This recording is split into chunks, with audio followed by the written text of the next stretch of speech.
Wapendwa wasikilizaji wa Radio Tabora FM, karibuni katika tafakari ya neno la Mungu siku ya leo Jumamosi ya tarehe 9 mwezi wa 11 2024, juma la 31 mwaka B, mwaka wa kanisa.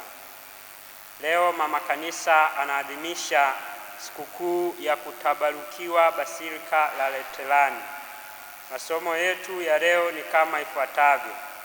Somo la kwanza kutoka kitabu cha nabii Ezekieli sura ya 47 aya ya kwanza hadi ya pili, aya ya 8 hadi ya 9 na ya 12. Na somo la Injili kutoka Injili ya Yohane sura ya pili aya ya 13 hadi ya 22. Karibuni sasa tusikilize somo la Injili.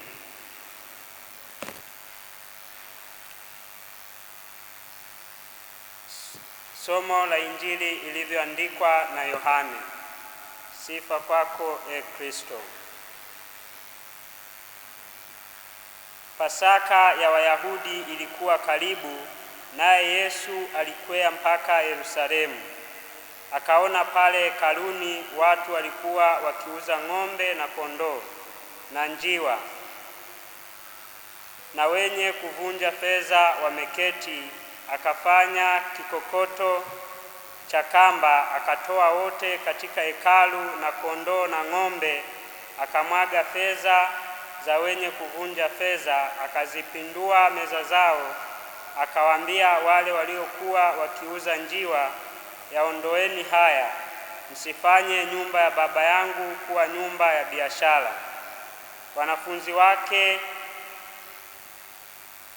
Wanafunzi wake wakakumbuka ya kuwa imeandikwa, wivu wa nyumba yako utanila.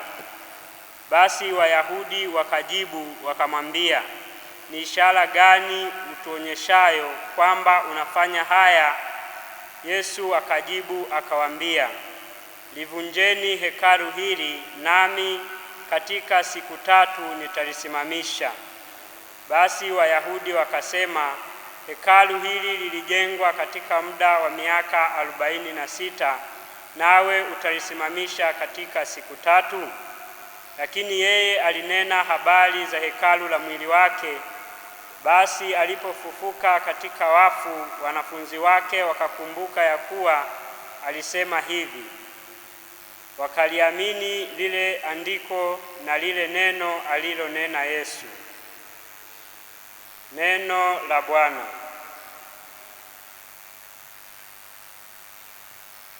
Wapendwa wasikilizaji, leo tunapoadhimisha sikukuu ya kutabarukiwa Basilika la Laterani, ni vema kwanza tuelewe asili ya neno Laterani.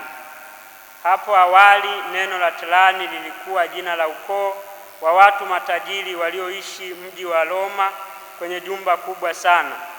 Mwaka 310 Papa alipewa jumba hili kama zawadi na Kaisari wa Roma aliyeongoka kuwa Mkristo.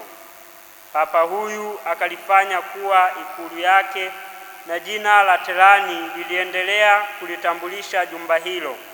Baadaye liliendelea kuwa jina la kanisa lililojengwa karibu na makao makuu hayo ya Papa, nalo likawa kanisa kuu la askofu wa jimbo la Roma ambaye ni Papa wa kanisa zima.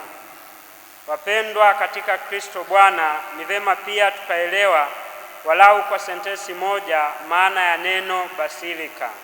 Neno basilika ni jina la heshima ambalo makanisa mengine yamejaliwa kupewa na Papa kufuatana na ukuu wao. Kutabaruku ni kukifanya kitu kuwa kitakatifu au kukiweka wakfu kwa Mungu. Kutabaruku kanisa, jengo la kanisa, ni ishara ya kanisa lililojengwa na mawe hai. Ni sehemu ambapo ekaristi inahifadhiwa, sehemu ambapo Wakristo wanakusanyika kusikiliza neno la Mungu, kusali na kumsifu Bwana na kuadhimisha mafumbo matakatifu.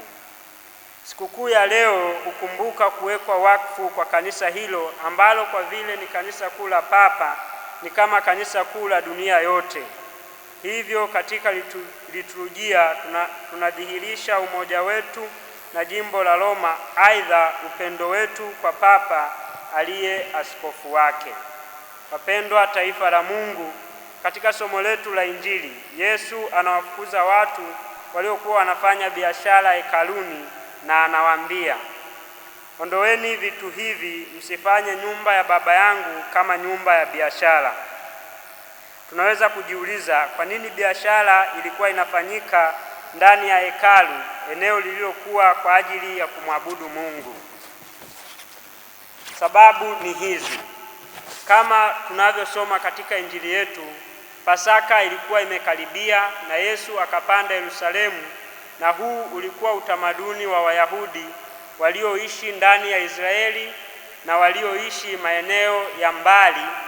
Wakati wa Pasaka kukusanyika Yerusalemu kwenye hekalu ambapo walisali na kumtolea Mungu sadaka. Kwa sababu kwa Waisraeli Pasaka ndiyo iliyokuwa sikukuu kubwa kuliko zote. Katika sikukuu hii ng'ombe, kondoo na njiwa vilitumika katika kumtolea Mungu sadaka. Mifugo hii iliuzwa katika mitaa iliyokuwa karibu na hekalu, lakini kutokana na wingi wa watu uhitaji ulikuwa mkubwa na mitaa haikutosha kwa kufanya biashara hii. Ikapelekea kufanya biashara ndani ya hekalu, eneo lililotumiwa na watu wa mataifa kuabudia. Pia kwa kuwa walitoka maeneo mbalimbali na biashara za kuuza mifugo zilifanyika, hii ilipelekea uhitaji wa kubadilisha fedha. Kwa kuwafukuza, kumwaga fedha zao na kupindua meza zao, Kristo anaweka ishara ya wazi ya kulitakasa kanisa, yaani anaitakasa nyumba ya Baba yake, na hivi Pasaka ya Wayahudi inapata maana mpya katika Kristo na kifo cha msalabani. Tukio hili linaendana na adhimisho la sikukuu ya leo ya kutabarukiwa kwa Basilika la Laterani, maana kanisa kwa kuyatabaruku makanisa kwa kuyatabaruku makanisa anaendeleza tendo lile lile la Kristo la kulitakasa kanisa. Maana ya Wayahudi, baada ya Wayahudi kuona Yesu amefanya hivyo, wanamdai ishara. Ishara hudai imani, huamsha fumbo la msalaba ambalo ni ushindi wa uzima. Utukufu na msalaba vinaungana katika ukweli kinzani usiopunguzika.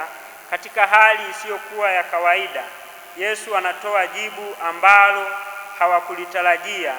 Akawaambia, livunjeni hekalu hili, nami nitalijenga tena kwa siku 3. Wakamshangaa, hekalu ambalo wamelijenga kwa miaka 46 anawezaje kulijenga kwa siku 3? Lakini Kristo alikuwa akizungumzia hekalu la mwili wake. Hekalu hili jipya ambalo lilikuwa kitu tofauti kabisa lingejengwa kwa siku 3 na kukamilishwa siku ya Pasaka. Kwa kumfufua mwanaye kutoka wafu, Baba ameweka msingi na jiwe la pembeni la mahali hapa patakatifu. Juu ya jiwe hili ameweka mawe mengine hai ambayo ni Wakristo wa ulimwengu wote. Sisi wafuasi wa Kristo kwa pamoja tunaunda mwili wa Kristo, hekalu jipya ambamo Mungu sasa anaishi. Na baada ya ufufuko, yote ambayo Yesu alikuwa ameyasema yanatimia, na sasa yote tunayasadiki. Wapendwa taifa la Mungu, daima tumuombe Mungu kupitia mwanaye mpenzi atujalie tuweze kuitunza miili yetu kama hekalu la Roho Mtakatifu, ili tuweze kulifikia lengo letu la kuumbwa ambalo ni kumjua Mungu, kumpenda, kumtumikia, ili mwisho tufike kwake mbinguni. Tumsifu Yesu Kristo.